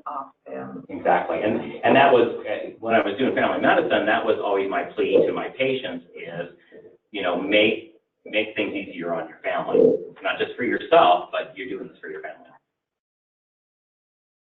Thank you, Dr. Cohen. Give him a big round of applause. That was very well done. Challenging topics, but we need to those in mind. We'll take now a 10-minute break, and so if you wouldn't mind paying attention to that clock on the wall, we'll be back with our second set of speakers at 25 to 11.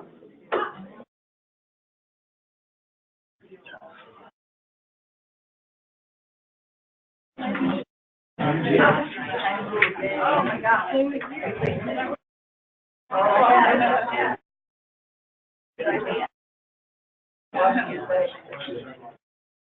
I know, that's what I think.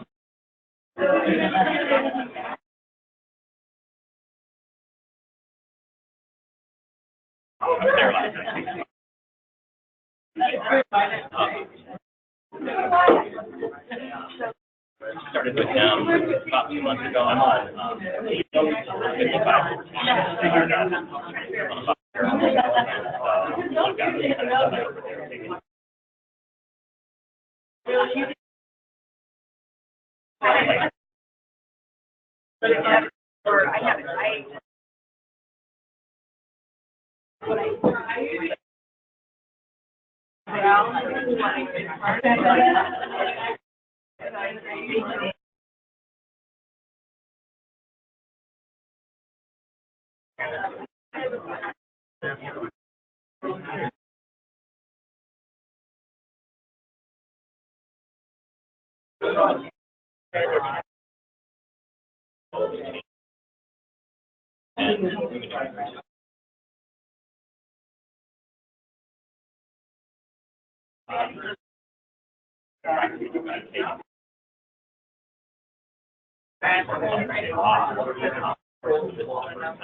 Where Luke's really working on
Yeah.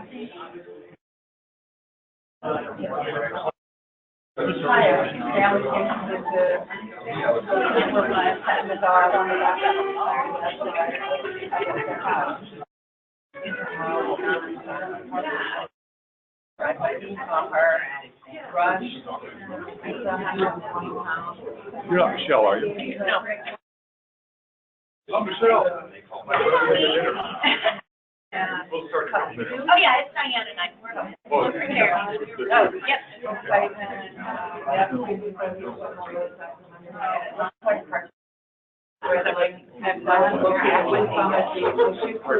looked at it a lot for. I came down. Okay, last person.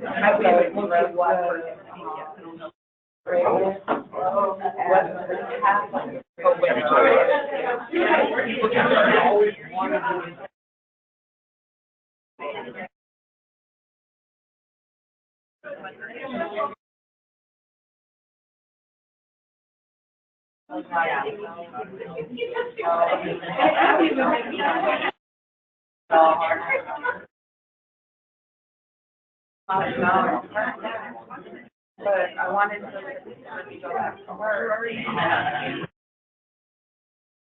Way I can,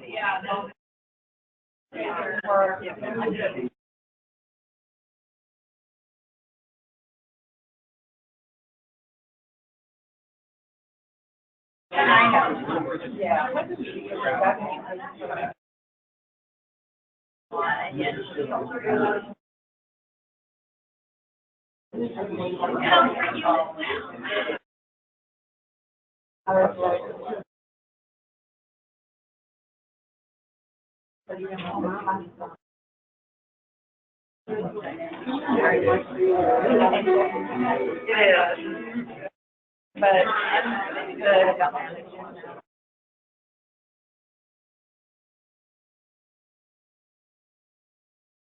But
I don't want to start something.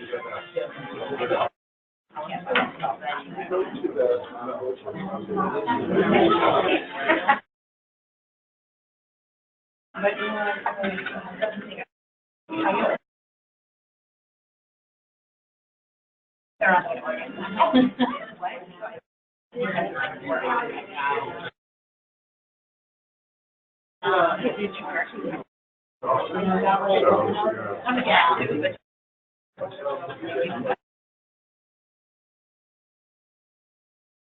First couple of them, we're for the MPX.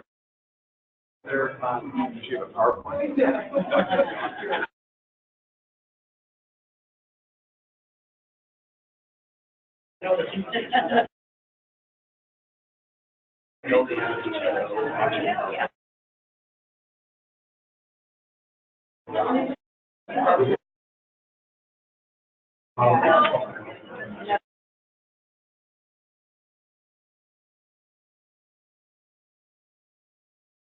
Try your name on the building.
You know her, so don't you? How did she get on the program? Whitney, are you on the call? Is she muted? Chelsea? Whitney, are you on the call? I am. So do you have a presentation for today? I don't. I just emailed Chelsea back and told her that I don't have a PowerPoint.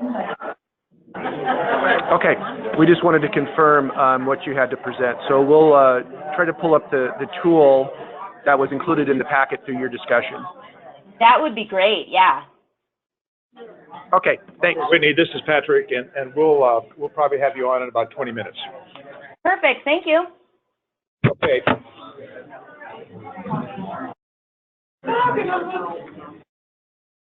Shall we get started, folks? We have two more sets of panelists. One will be remote, but the next one you're going to hear is from Yakima in person. So it's Diane and Michelle, come on up, and we'll start there. Michelle Sullivan and Diane Campos are going to be talking about the patient activation measure tool. And we have a PowerPoint presentation. Yes, we do. Cool. Would you like me to do it? I'll just let you give me a look. Okay, well, I'll go with that.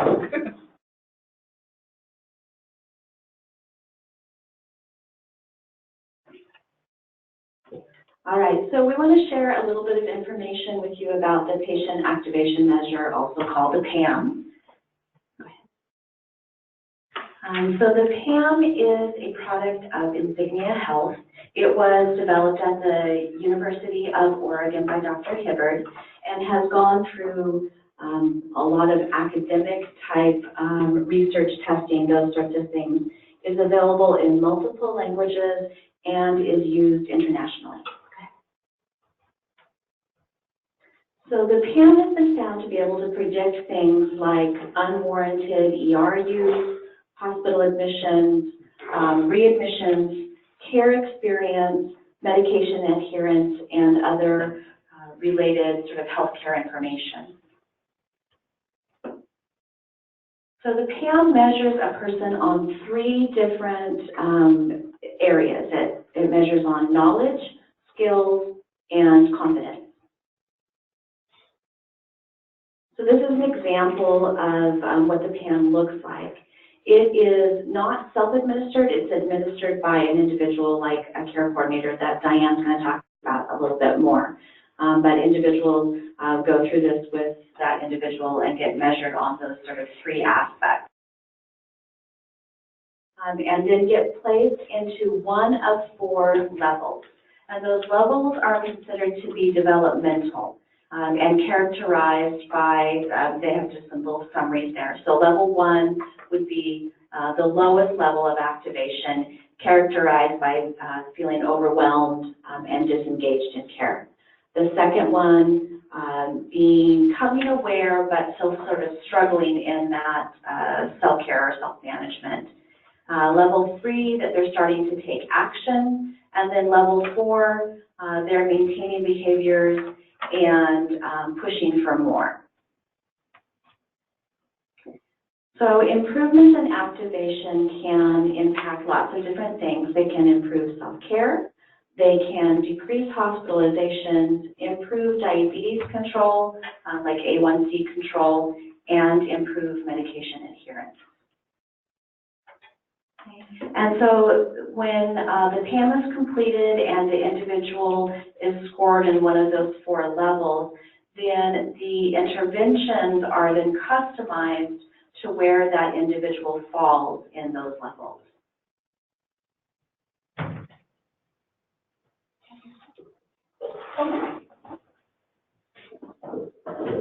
So I supervise our care coordinators that work with the Health Home Program.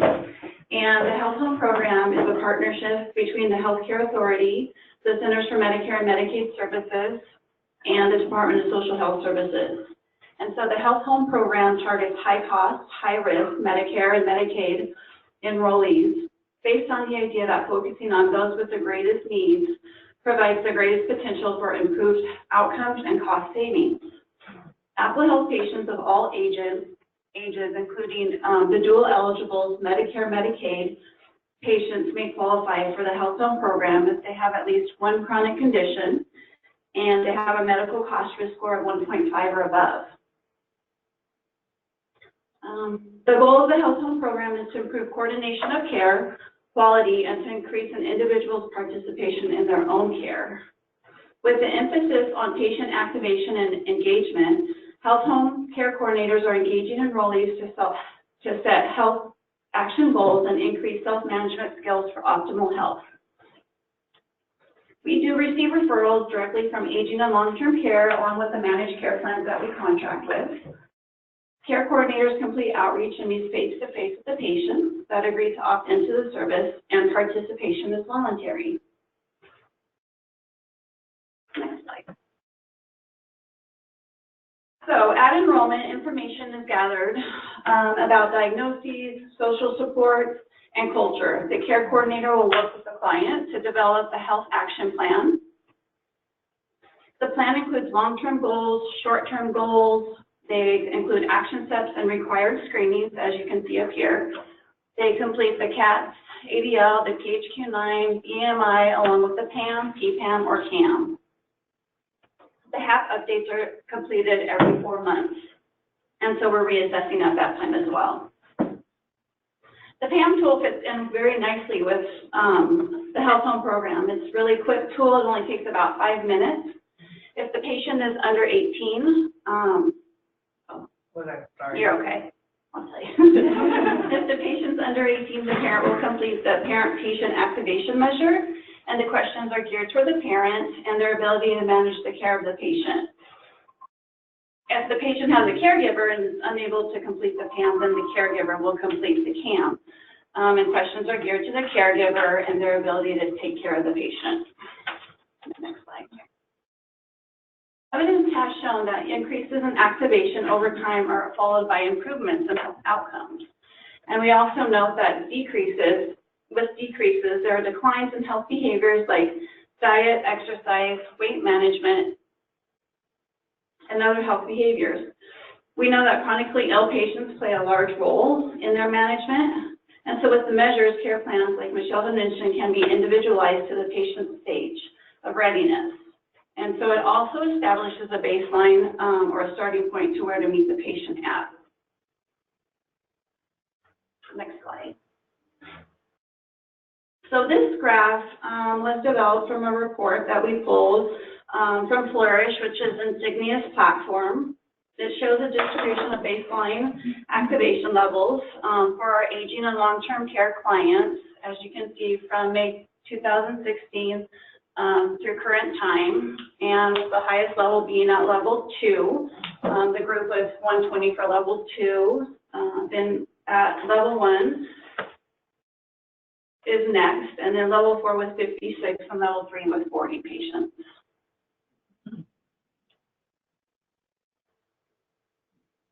Flourish also provides coaching for activation. This is a tool that guides patient support around 12 specific conditions. It has 850 goals, over 5,000 action steps, and 740 patient resources that are accessible within the tool. Next slide. So this shows what the tool looks like. You can see the 7 specific conditions across there with the activation levels on the side. So you can select which activation level the patient is along with the specific condition. And there's a ton of goals and action steps within there.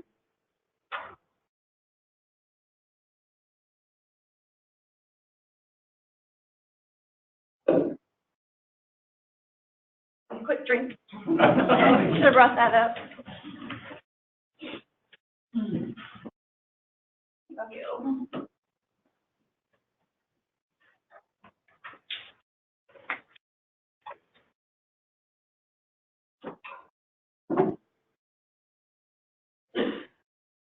Okay, so this chart shows change within each baseline activation level across the same population we looked at in the other chart.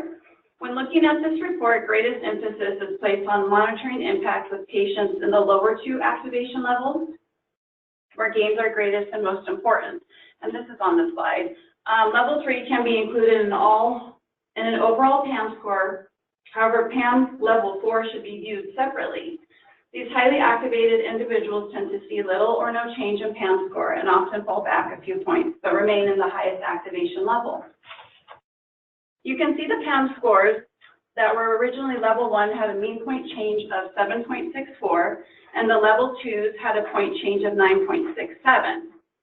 So the first level had improved by 87% of the people had improved, and the level 2s, 55% had improved. Next slide. So how is the PAM useful? It captures how engaged a client is in their own healthcare. It's useful for individuals who are having difficulty self-managing. It can help design interventions. An individual change in level of activation can be measured. It also helps us better understand the patient. We're getting to know them a little bit more by gathering that information, and maybe a quick meeting and you're not able to get all that required information, and having some tools to pull out that information can be really helpful. It can be used to evaluate care management interventions, and then of course the cost savings.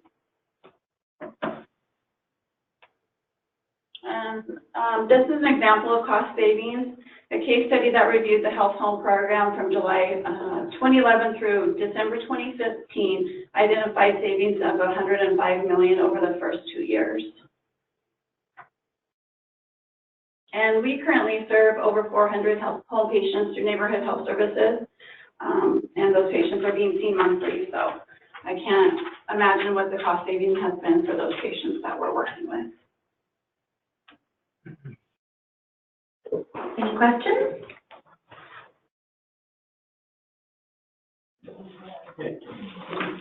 I was wondering about we've been using the PAM maybe for about a year, your experience with coaching for activation. Do you find it helpful and that the links work?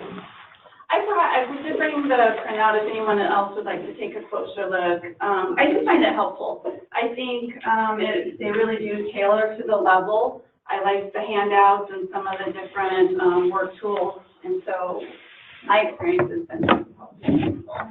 Do you guys have the same?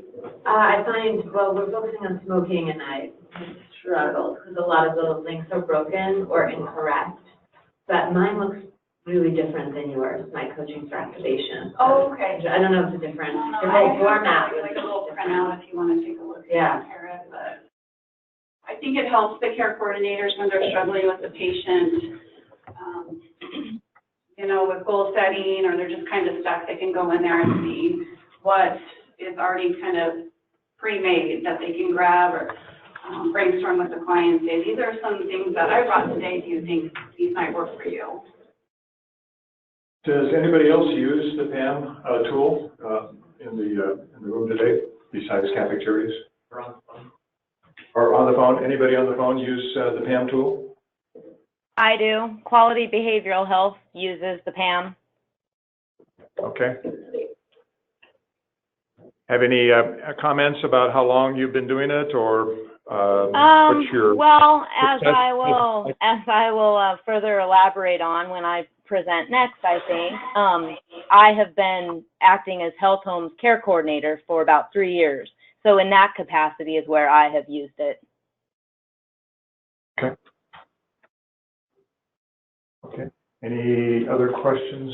I did, so. Oh, Carol, sorry. Can we go back to the chart on the baseline, and could you again review the differences in, so at level 4, is the next, what was the changes to baseline? And it had that big drop, so could Do you? you want me to talk about that, Diane? Go ahead. Okay. So even though there's a significant drop, what the data shows is that they still remain within level 4. So there's quite a bit of movement within the level, but they haven't dropped from level 4 to another lower level of activation. They just kind of jump around within that.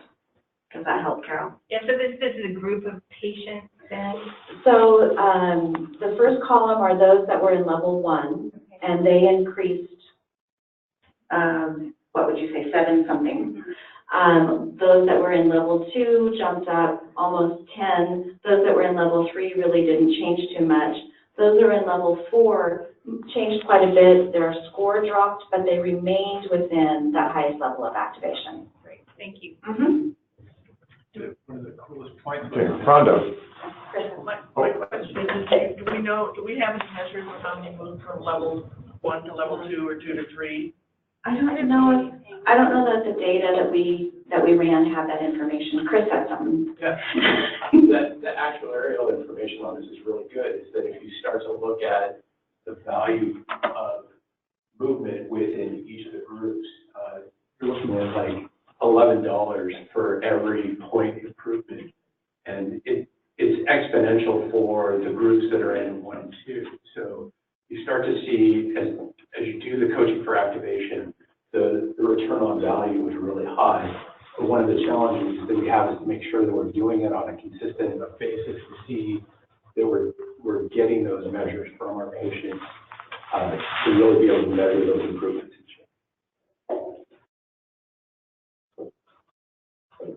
Okay, I've got a question. Were there any obstacles in Neighborhood Services organization to adopt the PAM? Is it a relatively easy tool to start with, to start using? Well, for us, it was required screening as part of the Health Home program, so we had to do a way around it. But no, the simple, really quick. I think it's easy to understand, so. No barriers. Okay. Rhonda. Right. It's okay. Is that, so working with families and youth and mental health, we did CAN? Is it similar to CAN? The CAN? I'm not familiar with the No. CAN. Chris says no. The answer is Okay. no. Okay, I'm just wondering. Okay, quick. Yeah. It's lots of questions about their ability to manage their own health care. As an aside, we've also used it in our patient-centered medical home journey, looking at patient engagement and whether that's being measured as well. And the results are, the evidence says? Says yes. It's a good measure of patient engagement, and a good way to facilitate that conversation. Okay. All right, any last minute questions? Barbara. So I'm really not very familiar with the PAM, but one of the things that I'm wondering is when you're interviewing the patient with the questionnaire, are you using motivational interviewing techniques or just the straight interview? We do use motivational interviewing when we meet with patients, but when we're doing the tool, it's very structured, and that's what the training says to do it, is you just go question by question by question. You're really not supposed to try to explain it or coach them in any way. Yes, thank you. Okay, thank you so much. Can we give a round of applause to Diane? Okay, in the remaining time we have, we're going to hear from somebody who is afar, and so it's going to be over the phone. And you heard from Michelle, not Michelle, but you heard from Whitney already, from Quality Behavioral Health. She doesn't have a presentation, but there is something in your packet near the end, the PHQ-9. So if you would find that in your packet, and I think that's what we're going to use as our visual. So, Whitney, the floor is yours. Thank you. First of all, can everybody hear me okay? Yes. Okay, very well. great. Perfect, thanks. So thank you for having me today, I guess I'll start with. Very excited to be here. My name's Whitney Garrison.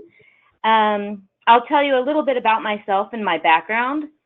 I have been with Quality Behavioral Health over here in Clarkston for almost 3 years now, where I work as mental health case manager for adults and youth. Most recently, I moved into the position of practice transformation specialist, kind of guiding and coordinating that patient-centered medical home. And I continue to provide intensive case management services in that realm. Now, at Quality Behavioral Health, I have also worked for the last 3 years, as I mentioned before, as care coordinator, providing care coordination services for our Health Homes program, which we just heard about in the presentation before this. Through the Health Homes program, I have also, again, provided those case management services with the intent to advocate and guide clients towards self-sufficiency. It's really in that capacity that I utilize the Patient Health Questionnaire, or PHQ-9. The PHQ-9 is a brief 9-question self-report tool used to screen, monitor, and measure client levels of, or degrees of, rather, depression severity. It's also used by clinicians to diagnose. The questionnaire is evidence-based. It uses the DSM-5 criteria, and so very, very widely used. In fact, it's considered gold standard. I guess now we can talk a little bit about the questionnaire itself, which thank you for providing that visual tool. I appreciate that.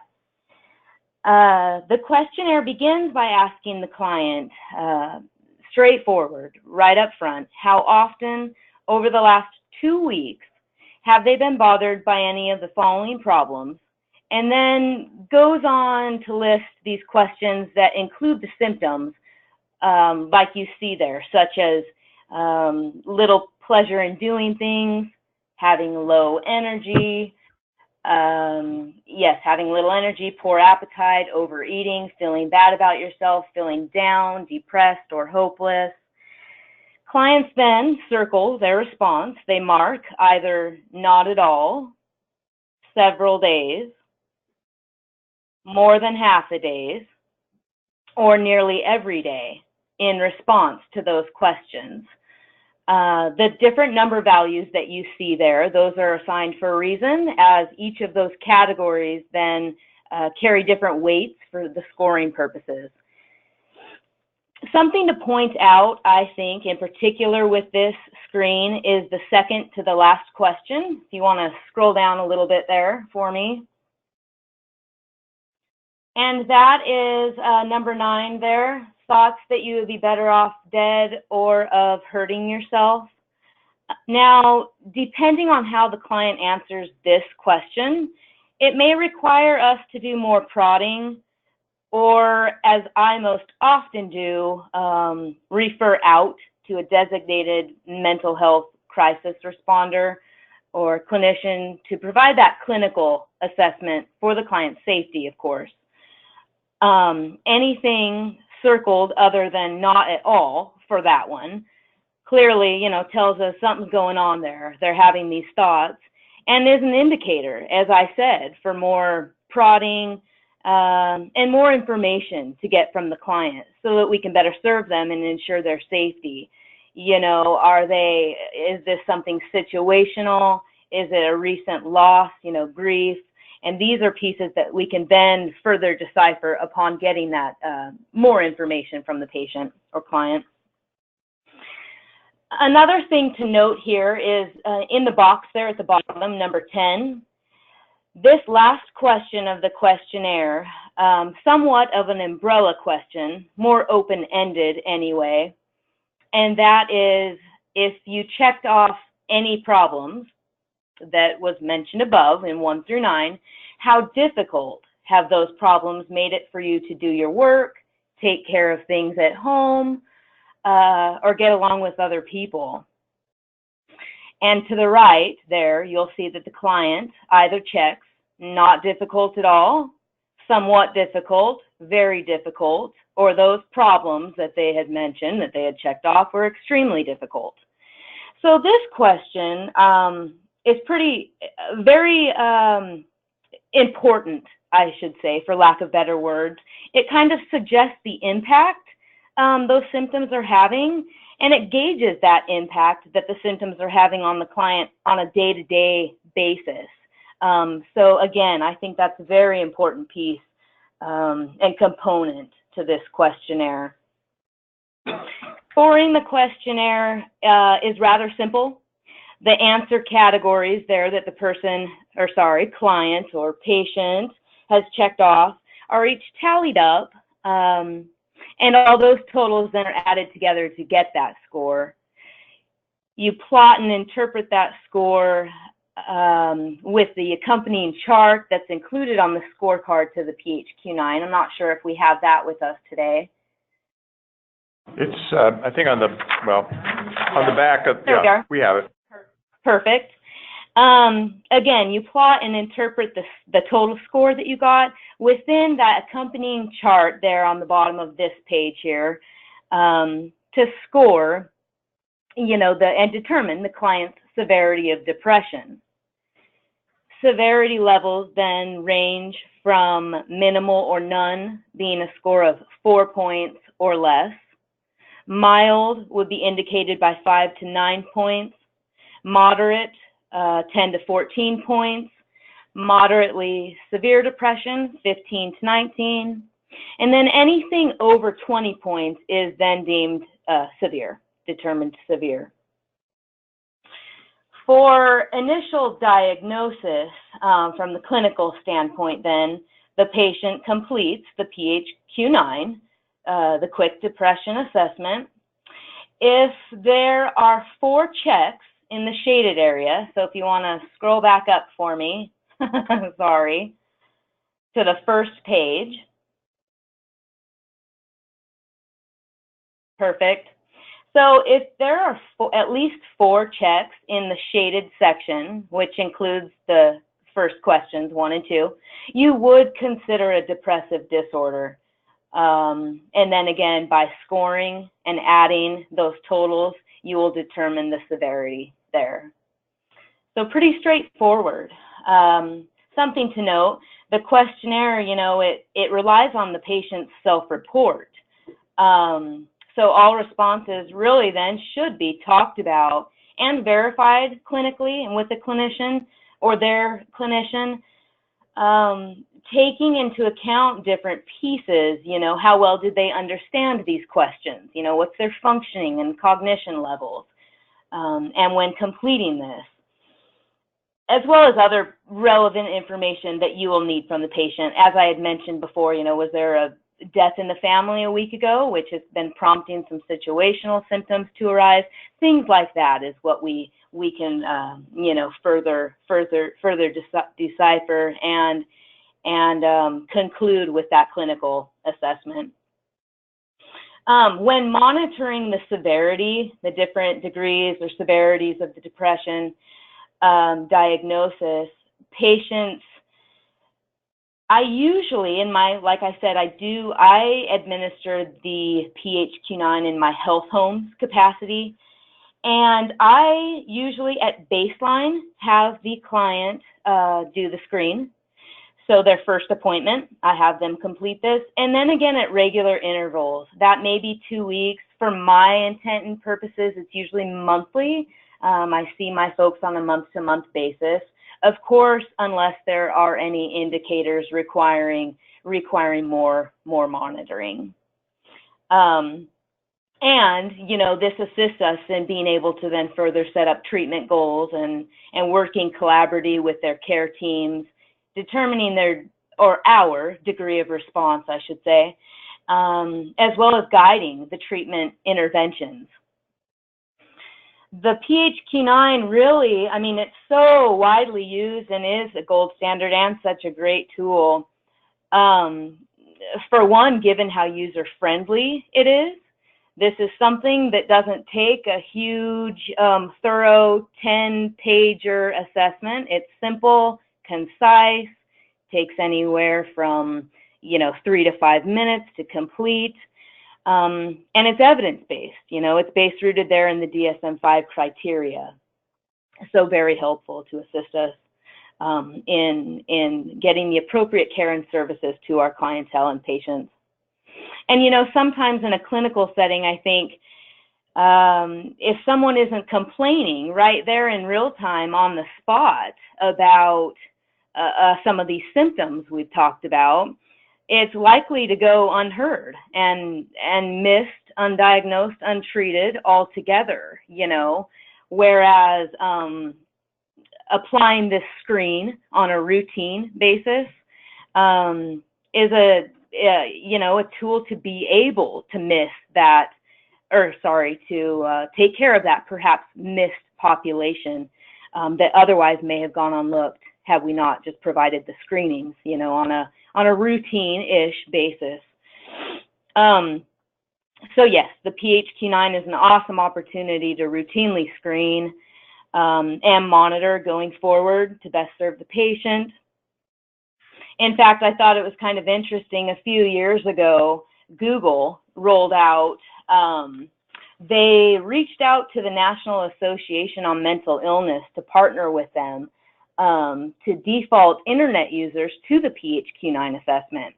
So basically what happens is if you go in, if Google's your search parameter there, if that's what you're using for your web search tool, you can type in clinical depression, or even I found things along those lines of depression, and a self-administer PHQ-9 pops up. It's right there, fillable online for you to complete sitting at home in your pajamas if you want. Again, all you do is type in clinical depression or something along those lines in the search, and you're automatically taken there. There's a little box, I think, that says something like take test or take screen for depression. Desktop versus mobile display is a little bit different, but really, this just goes to show, I think, the volume of folks who are, number one, struggling with depression and that increasing rate, and the volume who struggle with depression who are untreated and diagnosed, which I'm sure, as most of you know, is increasingly high. So again, pretty cool component there, pretty cool piece. So yeah, that's kind of a brief overview. I know it was fairly brief to summarize the PHQ-9, but I appreciate the invite and the opportunity to be here. Are there any questions? Let's see if we have some hands go up. Okay, we got a couple here. Wes and then Barbara. Just quickly, there's also another health questionnaire called the PHQ-2, Whitney. I'm wondering, when is it more advantageous to use the PHQ-2 versus the PHQ-9 and vice versa? Yes. So the PHQ-9, the PHQ-2 is normally used first and in a medical platform. The PHQ-2 simply is questions 1 and 2 from the PHQ-9. So the patient in the PHQ-2 is only answering the question, little interest or pleasure in doing things, And the second question, which is feeling down, depressed, or hopeless in the last 2 weeks. If, depending on their answers to those two questions, that might elicit need to administer the PHQ-9 for further information to diagnose. Answer your question, Wes? Okay, Barbara? Whitney, I have two questions about the processes that you're using to administer the PHQ-9. First one is age. What age group are you using this form for? This form at Quality Behavioral Health is for any folks 13 years or older. Okay, thanks. And my second question is, I heard you say that your routine is to have the patient fill out the questionnaire about once a month. If that's accurate, how did you decide on that frequency? So the month-to-month frequency was simply established by Health Homes program, Washington's Health Homes program. And again, it is in that capacity that I administer the PHQ-9. So that is my routine screening and monitoring. However, like I said, if I have a client who, oh my gosh, all of a sudden is going from circling, mostly zeros and ones to mostly twos and threes, that may require me coming back to and visiting with them sooner than monthly. Thank you. So any more questions of Whitney? How many organizations represented here use this tool? Most everybody, right? Okay, so just Whitney, most of the hands went up in the room, just FYI. So. Well, thank you for being my eyes.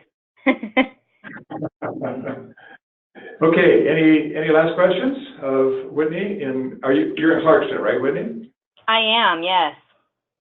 Okay, well, I think we are about then done with our presentations, and I appreciate you sticking with us until the final hour, and appreciate the time you spent with us. Can we give Whitney a round of applause? Okay, for I think the second month in a row, we are actually finishing early. As you may know, this is blocked out till 11:30, and here we are a little after 11:15. Unless somebody has some observations for the good of the order for our leadership council. You heard from Wes, we won't be meeting next month, we will be meeting in January. And maybe I'll put Carol on the spot and ask, how many ACHs in the state still have a leadership council? I don't know. You don't know. I know that sort of my home base, Spokane, does not. So I hope you find these sessions valuable. Wes in particular spends a lot of time putting these together. I spent time with Wes trying to make these as worth your time as we can do it. So we'll be doing it unless we hear otherwise from you in 2020. Dr. Gather is not anymore. Not as these kind of body. There's a couple that have work groups separate from the board, but not a leadership. Okay, we just heard Jorge say that we're unique here in the Greater Columbia. So thanks for being different. Yeah. And with that, we're adjourned. Happy Thanksgiving wherever you will be.